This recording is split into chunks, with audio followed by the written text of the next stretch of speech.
It's official. We are officially voting for the lesser of two evils.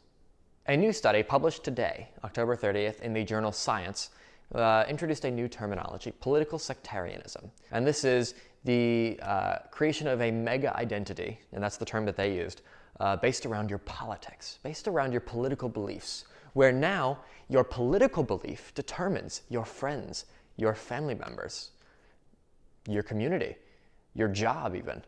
All of this is defined based on your political identity, where people are using that as a guiding light for their life. And anyone outside of that, as is the case with sectarianism in the religious context, is rejected. They are discriminated against.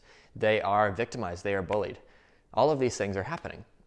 And the study found that as of today, as of the last few years, political sectarianism has officially reached the point where people are more against the other side politically than they are for their own party. Which means this election, we are officially voting for the lesser of two evils. You are not voting for your candidate because you love them more than the other candidate. You are voting for them because they are not the other candidate. So the study is here. It was just published, and I want to read one of the lines in there because they identified the key traits here. A systemic review of dozens of published research studies led the authors to identify three key ingredients of political sectarianism. You ready for this? Number one, they include seeing the other side as different. They use the term othering, right? Oh, it's not me, it's them, right? Us versus them, me versus them. Number two, as dislikable. They use the term aversion, where the people who are others are bad people. There are no such thing as people who are different from you that are good. Right? And number three, as immoral. It's a moralization statement, where we are viewing anybody who is not like us as immoral. Those three things are creating this poisonous cocktail of political sectarianism that we have today. Now, how much of this is our fault?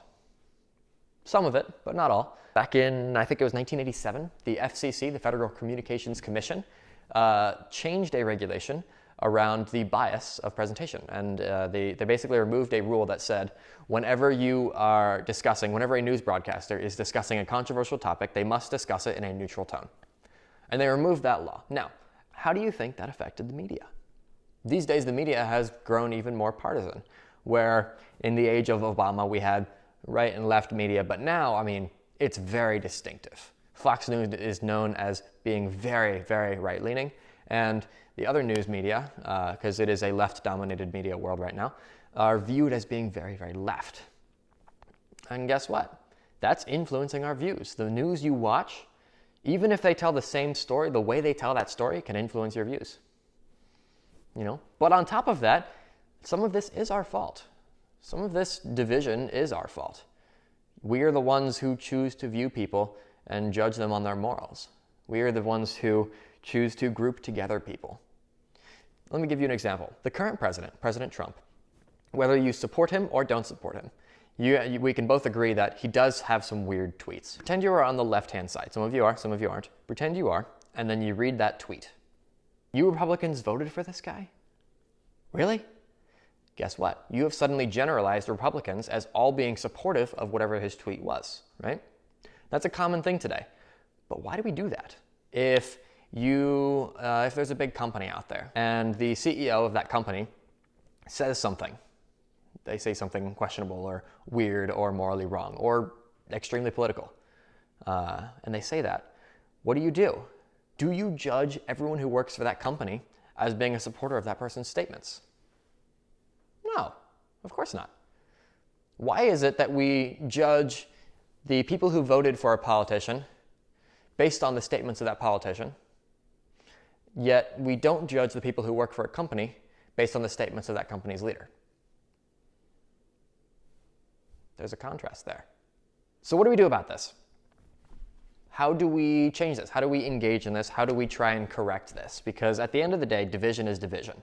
Whether you think the other people are bad people, and whether they are or not, division is division. How do we correct that? I want you to go out, and if you are left, find that right-leaning friend on your newsfeed. If you are right, find a left-leaning friend on your newsfeed. Find one of them who shares lots of memes, and I want you to follow that meme channel. Yeah, I know, I want you to Read all the memes and jokes that people are making against you. Because that's the easiest way to understand what the average person in America sees and hears about the other side. You can gain the knowledge you need to start conversations. Conversations which inform you and enlighten you and allow you to understand the other people around you and recognize that they have different beliefs, but they are not different from you. As I said, there were 3 variables. The first one was otherness. People are viewing people of different political ideologies as other, us versus them. But that's not the case. It's we the people. And we have different beliefs, yep. But America has spent 200 years working on and continually pushing towards compromise. Figuring out how you can take the best of both ideas and put them together. It's not about who can get their idea through, who can get their idea into law. It's not about who wins and loses. It's about how can we, keyword we, how can we all win? What traits from my left-leaning idea and my right-leaning idea, your left-leaning idea and your right-leaning idea, can be put together to make something even better than either of us imagined? So, that was my ramble for today. I hope you enjoyed it. I think I have another video coming out in a couple days. Due to the election, I release a video every year around election season, speaking about my politics. I've been engaging politically for a while, as I've mentioned, and I've combined that with my philosophical background. I trained in philosophy at university. That's what my degree is in. And I have a lot of interesting insights I want to share with you guys this year. Stay tuned.